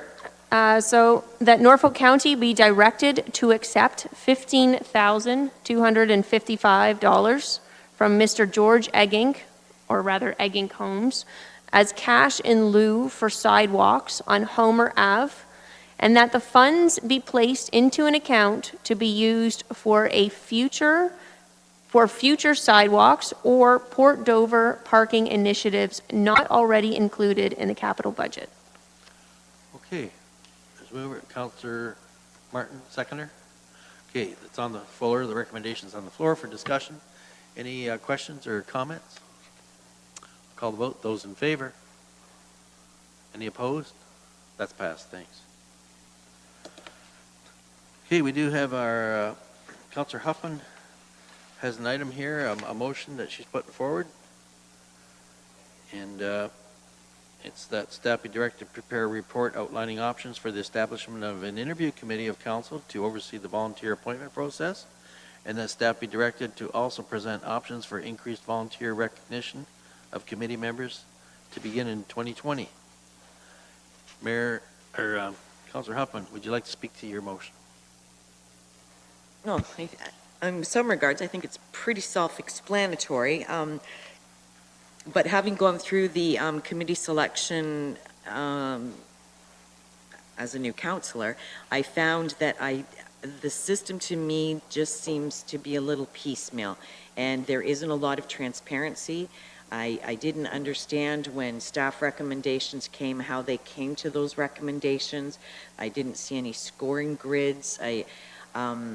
I just found it very kind of haphazard, and I think we ended up not being able to give it the attention that it deserved this go around, even with the good intentions that we had going forward.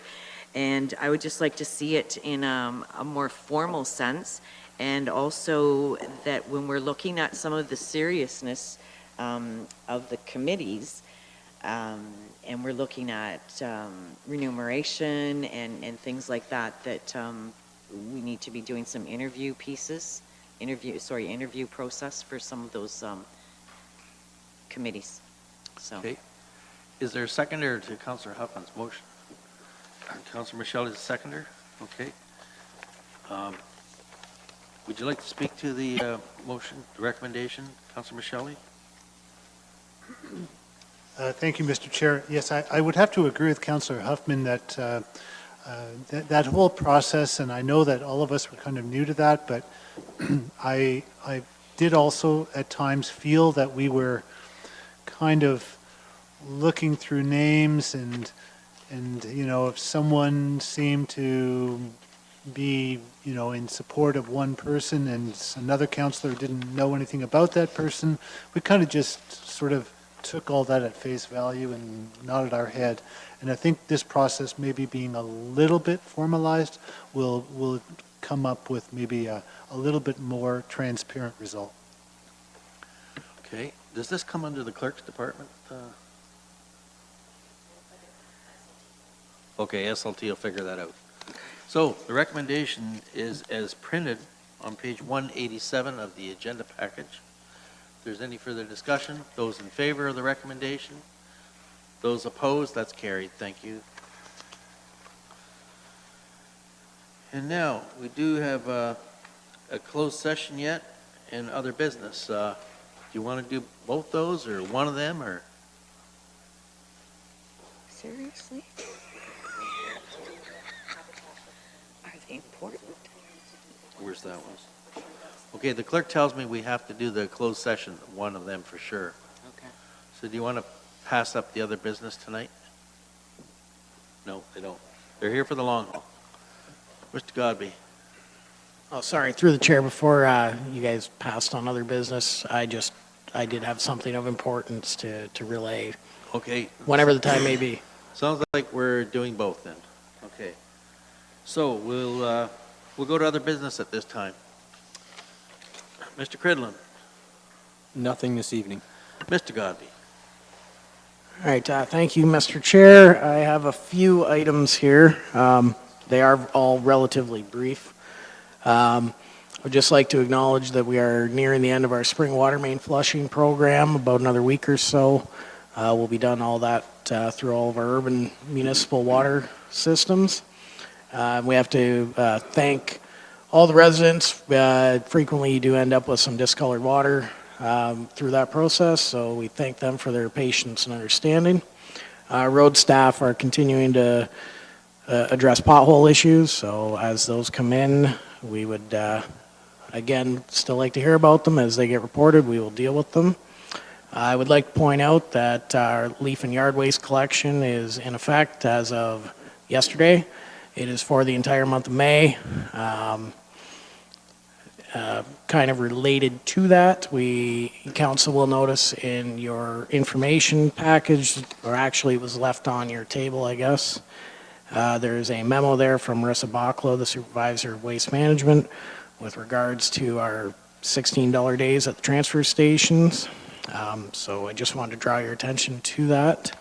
That is going to be running for the week of May 13th through May 18th. And basically, the only other comment I'd make is that it is the same rules for what is being brought there at that discounted rate as the furniture and appliance curbside pickup program. And finally, not finally, I apologize. Just an FYI, tomorrow you will notice a significant traffic reduction at the main intersection of Highway 24 and Highway 3. Essentially, for a period of about 24 hours, there will be a lane taken out of service, basically the northeast corner, due to some repair work that needs to be done on a water main valve. So that being the major intersection in Simcoe, you will notice some traffic congestion around there, so we just wanted to get that message out to everybody. And the final thing I had was just a quick update. I guess staff or council was looking for some information on the McDowell Road closure. That's basically Highway 1, West Street, out the Langton area.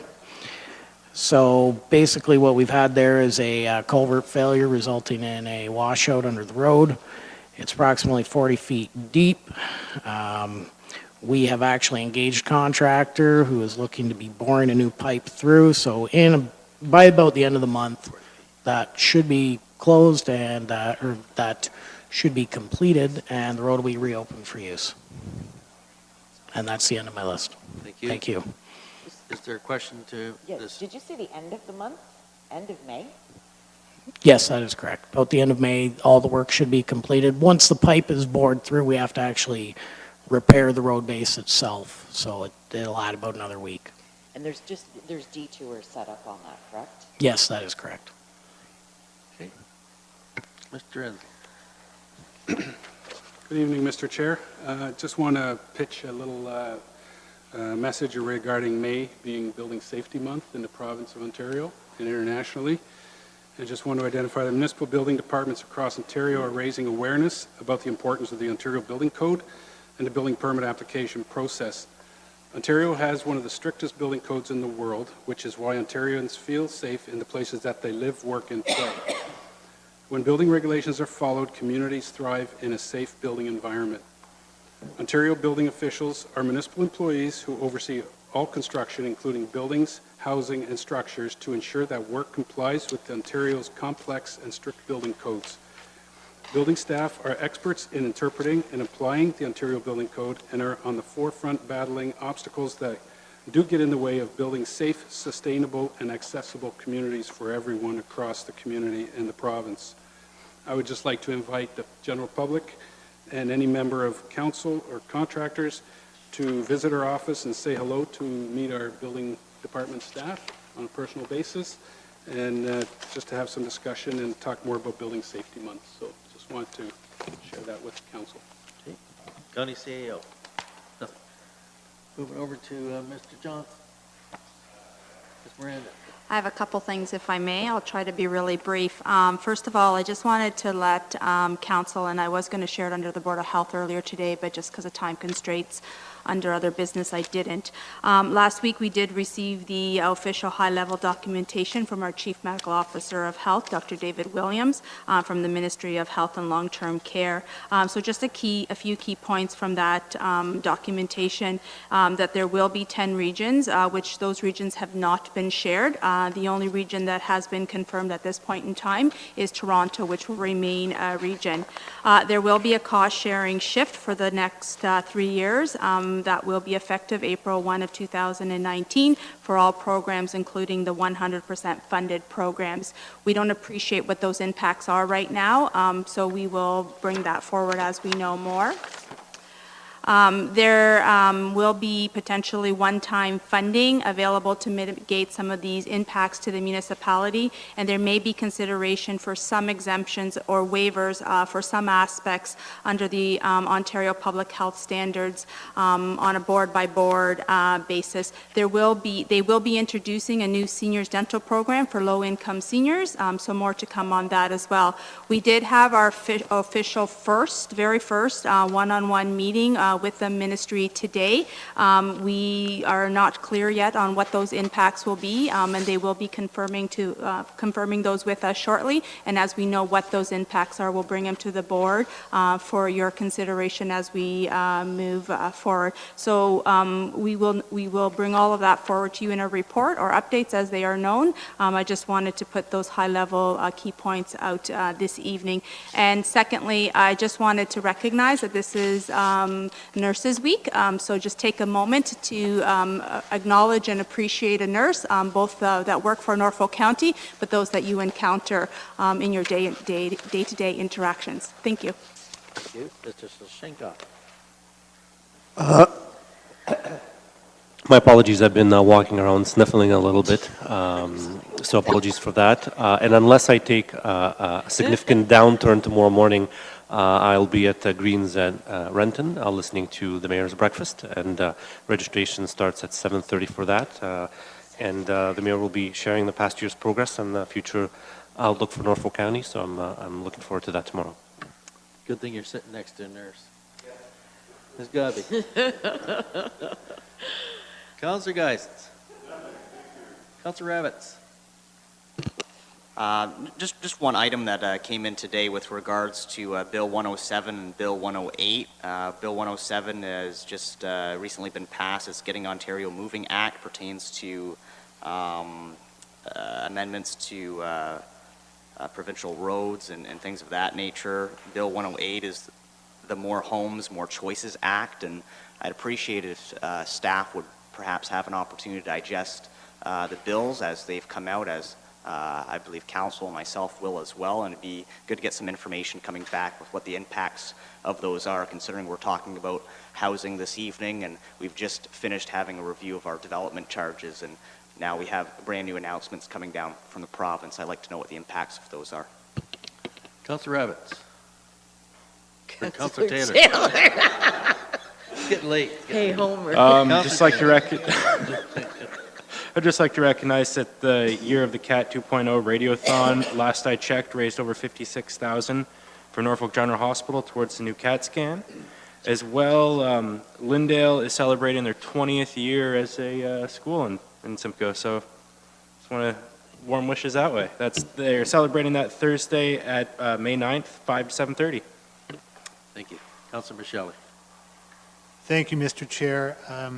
As I know several members of council are aware, the county is in the process of rezoning several properties according to the Ministry of Natural Resources and Fisheries, redesignation of some boundaries regarding what is termed provincially significant wetland.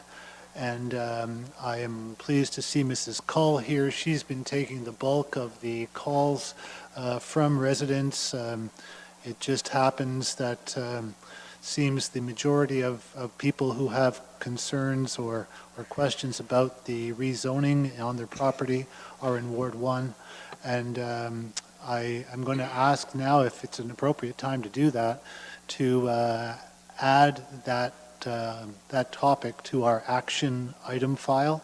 And I'm just going to, and if the clerk is agreeable, and can I give you that now, or should I do that in another format? Through the chair. So what you could do is an informal direction. That might be the easiest. When we put an item on the action items list, it comes from a formal resolution. So, which we don't really have a lot of opportunity through the other business. So I would suggest an informal action, and then SLT can take that back and distribute it accordingly. Thank you, Stephanie. So can I say that now? Okay. So this is a very informal thing. That staff be directed to prepare a report with regard to the rezoning of designated properties as provincially significant wetlands for council's consideration, and to add to the action item list. Okay, I think the CAO knows what we're looking for. Okay. Anything else, Councilor Michelle? Oh, thank you, Mr. Chair. Councilor Huffman? I forgot. I just wanted to say I was glad to participate in the radiothon today with My FM Norfolk today, and I do challenge everyone in the community in terms of contributing something towards the CAT scan that they're raising funds for. I have started the advertising, and I think there's a couple press releases coming out.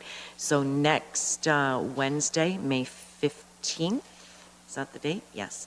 I will be hosting a town hall meeting in Waterford, Ward 7, at the arena. Anyone in Norfolk County is welcome to attend.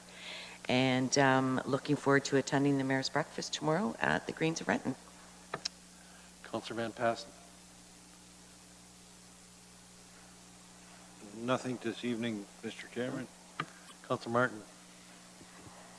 Two quick things. I also was able to attend the radiothon today and have a button to show for my donation. And I was speaking with Jerry Hamill, and he told me I had to come back to the office today and challenge all the staff to donate. So if he asks you, I passed on the message. And May is MS Awareness Month, so I wanted to share that as well. There are many community members living in Norfolk County living with MS, so you can think of them this month. Thank you. Mayor Chop.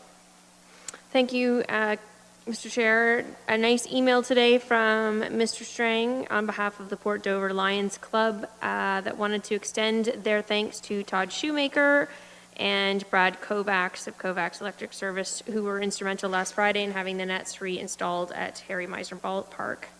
So I believe, Mr. Cridlin, you received the email as well, so if you could pass our thanks along to Mr. Shoemaker. Will do. That's it? Okay.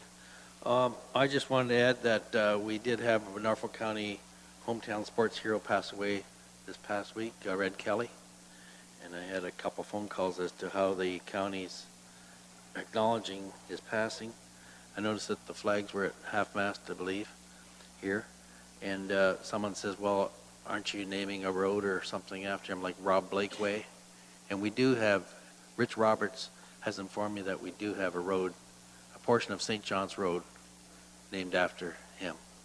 I think the sign's up there. That's been there for quite some time. Most stolen sign, maybe that's why it's not there sometime.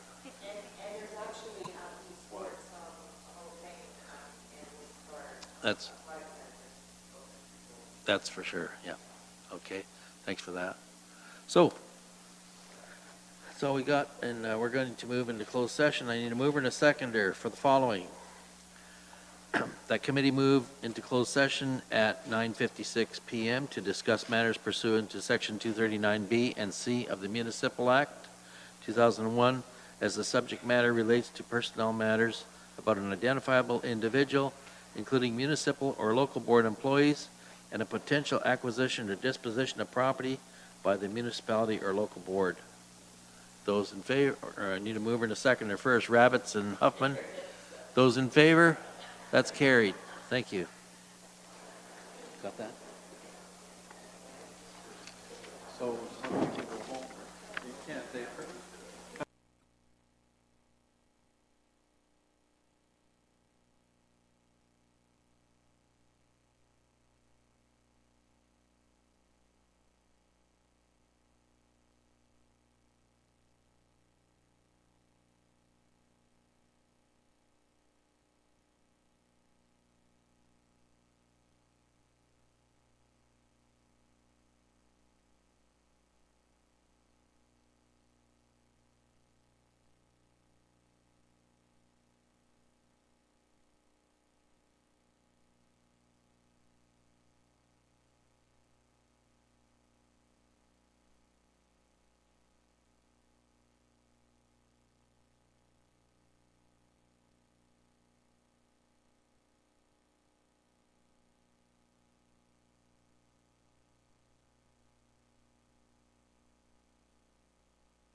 Ready?